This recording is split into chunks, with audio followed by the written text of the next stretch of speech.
یہ کامران بھائی نے میرے ساتھ بہت زیادتی کی ہے کہ اتنے بزرگ شخصیات اور سکون فہم موجود ہیں اور مجھے بولنے کو میں آپ لوگوں کی سما خراشی کروں اور بیچ میں جو ہے محفل کا مزہ خراب کرنے میں امید نہیں آیا ہوں. میں کچھ گزارشہ لے کے حاضر ہوا تھا اور میرے لیے بہت مشکل تھا کہ میں کیا لکھوں اور کیا بات کروں. کچھ دیکھیے ایک زاویہ میں نے لیا ہے اس پہ میں کچھ کیا کہنا چاہتا ہوں. یہی کا تو کمال ہوتا ہے سارا. کیا کہنے آج کی یہ تقریب ہمارے محترم مختار آصف صاحب کی قابل ستائش کتاب غالبات کے سلسلے میں منعقد کی جا رہی ہے اور اس سلسلے میں خصوصی طور پہ آپ کو مبارکباد پیش کروں گا. دیوان حرف حق توفیقات اور متاع حیات کے بعد غالبات کا ہلال افق ادب پہ جلوہ گیا اور آپ تمام حاضرین اس کا مشاہدہ کر رہے ہیں. آج میں خصوصاً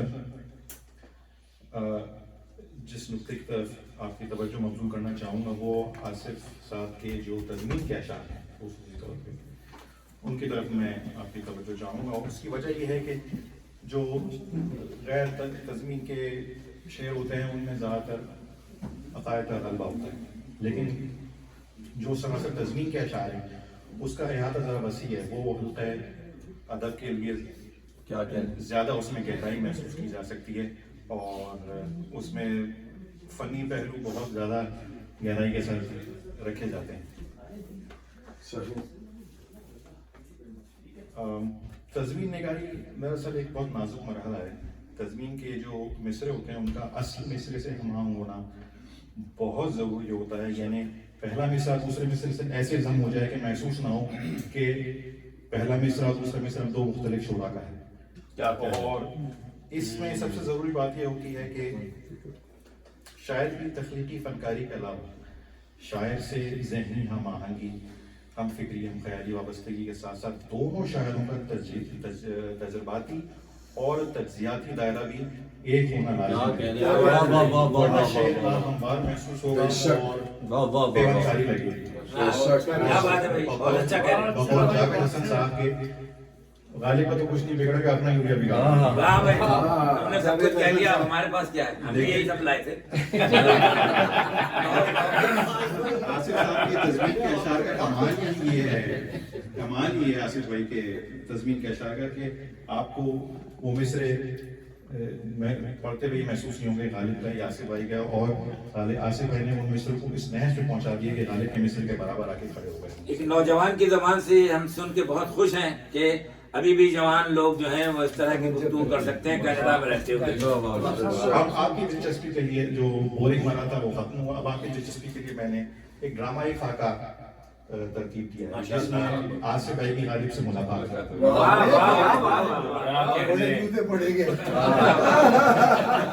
اور میں نے بہت کوشش کی اس کو اختصار کے ساتھ میں لکھوں لیکن آپ لوگوں کی اگر سماعت اجازت ہے بسم اللہ. ایک ڈرامائی خاکہ ہے جس میں نے آصف بھائی کے صرف تضمین کے اشعار کو میں نے ہائی لائٹ کیا ہے. اور اب وہ خاکہ کچھ اس طرح ہے کہ منظر یہ ہے کہ دلی ریلوے اسٹیشن پر ایک مسافر جو کہ بہت دور سے سفر کر کے آیا ہے ایک تانگے والے کو تلاش کرتا ہے. تانگے والے کو روک کے کہتا ہے کہ مجھے محلہ بلی مارا لے چلو. وہ کہہ رہا ہے محلہ بلی مارا میں کہاں جائیے گا؟ مسافر کہتا ہے کہ گلی قاسم جان کی طرف لے گئے. گلی قاسم جان کی طرف جیسے ہی پہنچتے ہیں مسافر کی نظر ایک عمارت پہ جو کہ حویلی نما ہے اس پہ پڑتی ہے اور اس کا خاکہ یہ ہے کہ اس کا جو اندرونی حصہ ہے یا جو اس کا داخلی حصہ ہے وہ محراب کی شکل میں. مسافر فوراً اتر کے ایک انجان خوشی کے ساتھ اس عمارت میں داخل ہوتا ہے. سیدھے ہاتھ پہ دیکھتا ہے ایک زینہ اوپر جا رہا ہے. زینوں پر سے جا کے مسافر زینوں سے جیسے ہی اوپر جاتا ہے تو وہاں ایک دروازہ نظر آتا ہے اور مسافر ایک بہت پروقار طریقے سے دروازے کی زنجیر ہلا کے دستک دیتا ہے. اندر سے ایک بزرگ کی آواز آتی ہے. کون؟ مسافر. اختر آصف.